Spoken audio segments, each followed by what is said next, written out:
I'm going to show you how to hem your pants without a sewing machine or a clothing iron.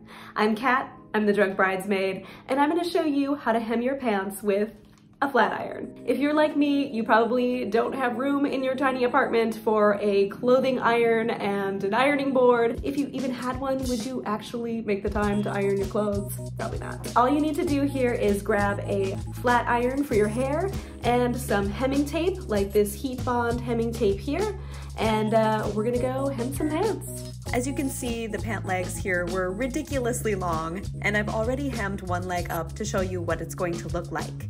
First, try on the clothing with a pair of shoes you'd most likely wear with the garment.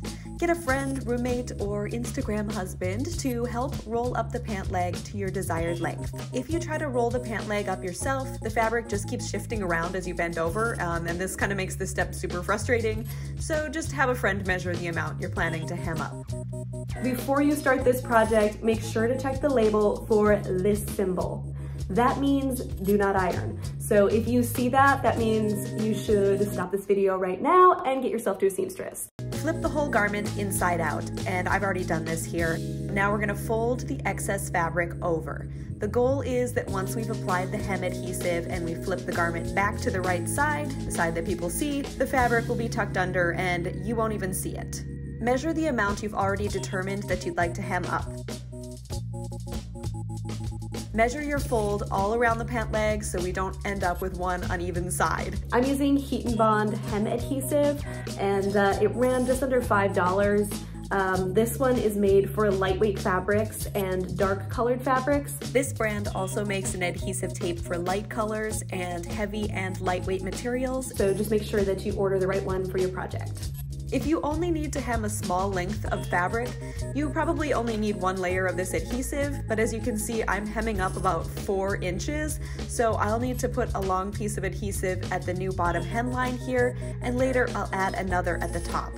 You could cut some of this excess fabric off if it's making your pants look bulky at the bottom, but that's not a problem with this lightweight fabric, so I don't need to cut anything here.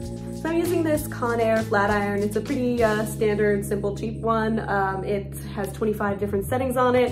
It seems to be that most flat irons can get as hot as 450 degrees Fahrenheit at the hottest setting, whereas a typical clothing iron peaks around 400 degrees. So for a more delicate, lightweight fabric, I started on a lower setting to see how the fabric and adhesive responded, and then I cranked it up a bit once I realized the setting was a little bit too low. If you're unsure how your fabric will respond to high heat, you can always raise the heat up as you test it. Now I'll do the exact same thing on the other side. I'm measuring the hemline to make sure it's even, I'm applying the hem tape, and holding the flat iron in place for a couple seconds before moving to each new section. You may be done at this point, but if you're hemming up quite a bit of fabric like me, you'll apply another round of hemming tape at the top of the folded over fabric and repeat the same process with the flat iron.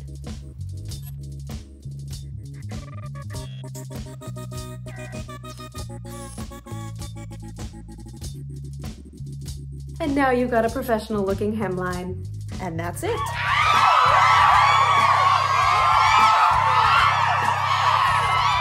I hope that you have saved a bunch of money and that your hemline looks fabulous. If you're looking for more DIY at-home hacks, subscribe to The Drunk Bridesmaid. Cheers.